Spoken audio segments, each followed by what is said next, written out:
Նույն կերպ էլ կաթողիկոսը երեխա ունենալու բերումով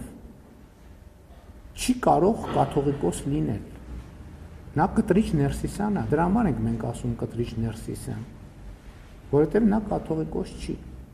Ինչ վերաբերում է պարգևատրման փաստին, չունեմ մեկնաբանություն, ցանկացած երկիր ազատ է պարգևատրել ում ցանկանում է։ Այդ թվում եւ հայաստանցի եպիսկոպոսին։ Համեն դեպս մեր օրենքը չի արգելում, էլ չեմ ասում, որ կարող է պարզվի, որ պարգևատրված անձը նաեւ Ռուսաստանի քաղաքացիություն ունի, դա էլ պետք չի բացառել։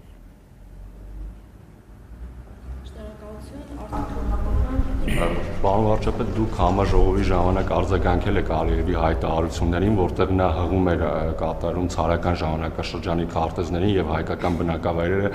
ադրբեջանական անվանումներով էր ասում։ Նաև Ալիևը այդ հայտարարություններում խոսում էր ոչ թե տանկերով, այլ ավտոմեքենաներով Հայաստան գալու մասին։ Ինչպես կմեկնաբանեք, արդյոք այս հայտարարությունները որքանով էլ ներքին լսարանի համար է ասում, չի հակասում օգոստոսի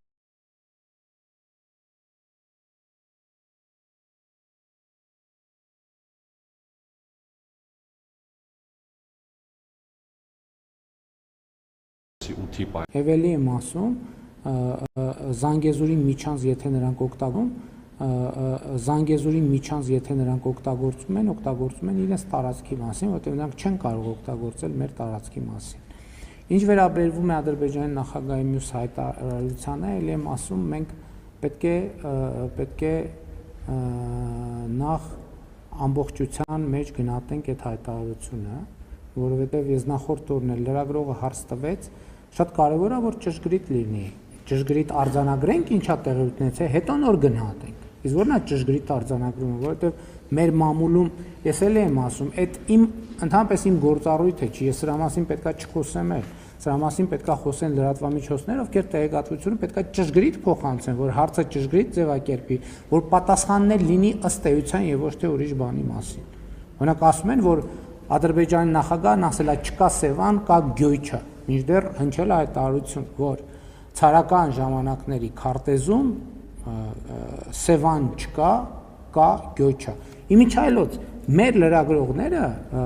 շատ հետաքրքիր է։ Օրինակ ոչ մեկ չի գնաց այդ քարտեզը հանի, մի հատ տեսնի այդ ինչ քարտեզի մասին է, կա քարտեզ, թե չկա քարտեզ։ Եվ եթե այդ քարտեզը հանեին մեր լրագրողները, օրինակ կտեսնեին, որ այդ քարտեզը ինչքան այդ տեսակետից կարա աննպաստ լինի Հայաստանի համար, երկու այնքան կարա աննպաստ լինի ցանկության դեպքում Ադրբեջանի համար, որտեղ օրինակ կարա պարզվի այդ քարտեզի վրա Հայաստան կա, վայ ներողություն, իսկ Ադրբեջան չկա, իսկ դա ոնց մեկնաբանենք։ Ես դրա համար եմ ասում, այդ անօգուտ գործողությունը, ել չեմ ասում, եթե ցարական քարտեզներով գնանք եւ ինչու՞ միայն ցարական, դրանից առաջ սուլթանական, դրանից առաջ շահական, դրանից առաջ խանական, դրանից առաջ խալիֆայական, այդ քարտեզներում ոչ Հայաստան կա, այսինքն Հայաստան կա, ոչ Հայաստանի Հանրապետություն կա, ոչ էլ Ադրբեջանի Հանրապետություն։ Այդ հղվող քարտեզին ասում եմ շատ պարզ գրած է Հայաստան, Հայաստանի տեղում է սորվա, Ադրբեջանի տեղում Ադրբեջան գրած չի։ Եվ ինչի համար։ Շատ լավ, բայց ես համարում եմ, որ դա անիմաստ թեմա է եւ անիմաստ քննարկումները առավել եւս 2025 թվականի օգոստոսի 8-ից հետո։ Էլ չեմ ասում այդ քարտեզները հրապարակված են։ Այդ քարտեզները հրապարակված են, այն որ դուք այն նյութերը ուղարկեք ինձ, ես էլ այդ քարտեզ կուղարկեմ ձեզ, չնայած 5 րոպե փնտրելով կարող եք այդ քարտեզ գտնել։ Այսինքն որ այդ քարտեզի վրա Հայաստան գրած, Ադրբեջան գրած չի, ինչ է նշանակում դա։ Դա ինչ քաղաքական հետևության է բերում։ Բայց եմ ասում, խալիֆայության շրջանում եղել է խալիֆայությունը։ Պարսկական տիրապետության ժամանակ եղել է Պարսկաստան, Օսմանական տիրապետության ժամանակ եղել է Օսմանյան կայսրություն, բայց իմ ելույթում ասում էի, պարզ օրինակ էի բերում, որ չբարդացնենք։ Ամեն ժամանակաշրջանը որ Վանաձորի անունը եղել է Կիրովական, իսկ բանի Գանջայի անունը եղել է Կիրովաբադ, ի՞նչ է դա նշանակում։ Եղել է, չէ՞։ Ինչ է դա նշանակում։ Դրանց հետևությունը ի՞նչ է։ Ինձ ընդհանրապես հետաքրքիր չի դա, որովհետև կա 2025 թվականի օգոստոսի 8-ին ստորագրված եւ նախաստորագրված փաստաթղթերը եւ կա 2024 թվականի սեպտեմբերի երկու երկրների սահմանազատման հանձնաժողովների կանոնակարգը։ Այսինքն հիմա անկնել պատմական բանավեճերի ես էսա գրած եւ այդ բոլոր անունները ով ասել որ այդ անուններն ադրբեջանական են։ Այդ անունները թուրքական են, պարսկական են, արաբական են, մոնղոլական են։ Ես դրա համար նաեւ բանի զանգ բառի օրինակը բերեցի։ Ով ասել որ դրանք ադրբեջանական են։ Թուրքական են, պարսկական են, արաբական են, մոնղոլական են, տեղ-տեղ էլ կլինեն ռուսական։ Եվ ինչ, բայց ինչ է դա փոխում։ Ոչ մի բան էլ չի փոխում։ Ինչ վերաբերվում է գնալ գալուն, խաղաղությունը նրա մասին է, որ Հայաստանից մարդիկ կարող են գնալ ավտոմեքենայով, այդ թվում Բաքու, Ադրբեջանից էլ ավտոմեքենայով կարող են գալ, այդ թվում Երևան։ Իսկ եթե խոսքը ուրիշ բանի մասին է, ես ասում եմ այդ օրակարգը վտանգավոր է խաղաղության համար։ Ուրեմն ես իմ ելույթում խոսեցի ընդհանուր Մանթաշյանի ժառանգության մասին, բայց եթե խորհրդային միությունը անօրինական է վերցրել այդ գույքերը, Մանթաշյանի գույքերն էլ ուրեմն հայկական ժառանգությունն էլ է անօրինական վերցրել, բայց ես համարում եմ, որ այդտեղ մտնել ընդհանրապես իմաստ չունի։ Եվ իմ առաջարկն է, եւ ըմբռնումն է, եւ մեր պայմանավորվածությունն է, եւ 2025 թվականի օգոստոսի 8-ի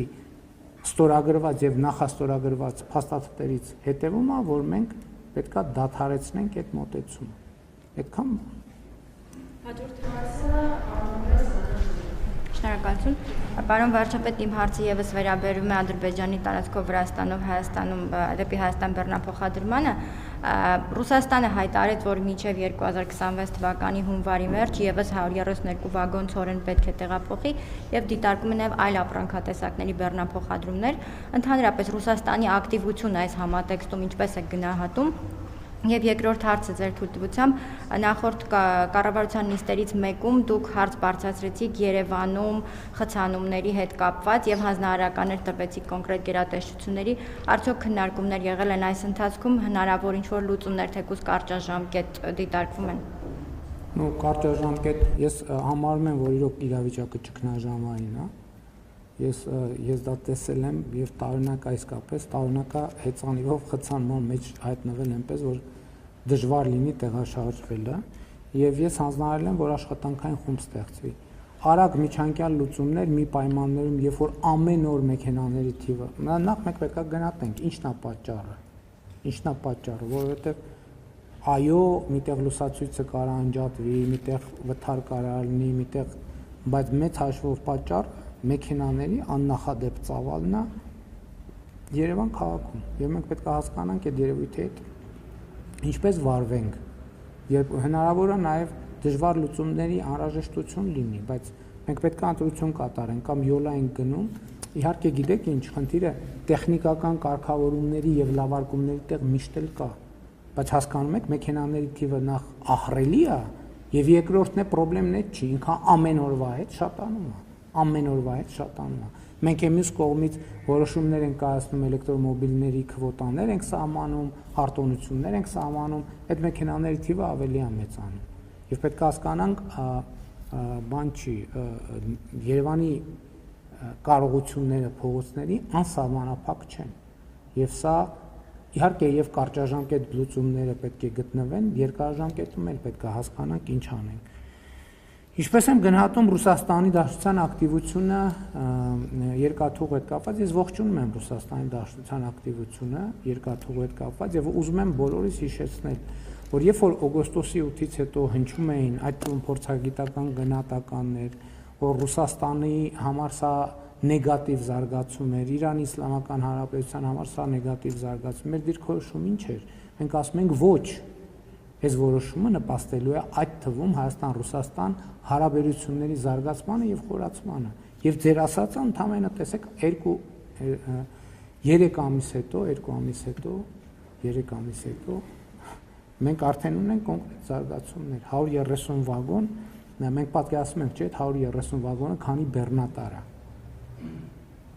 Ես ողջունում եմ այդ ակտիվությունը եւ ուզում եմ ընդգծել, որ դա լիարժեք համապատասխանում է օգոստոսի 8-ից հետոյի զարգացումների մեր պատկերացումներին։ Ոնց։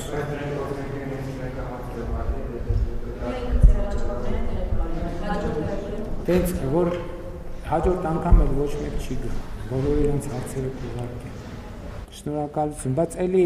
ուզում եմ արձանագրեմ, որ փաստորեն բան չկա, տենց հրատապ կոռուպցիոն սկանդալներ կամ չգիտեմ ինչ չկար, որի մասին։ Լավ, շնորհակալ եմ։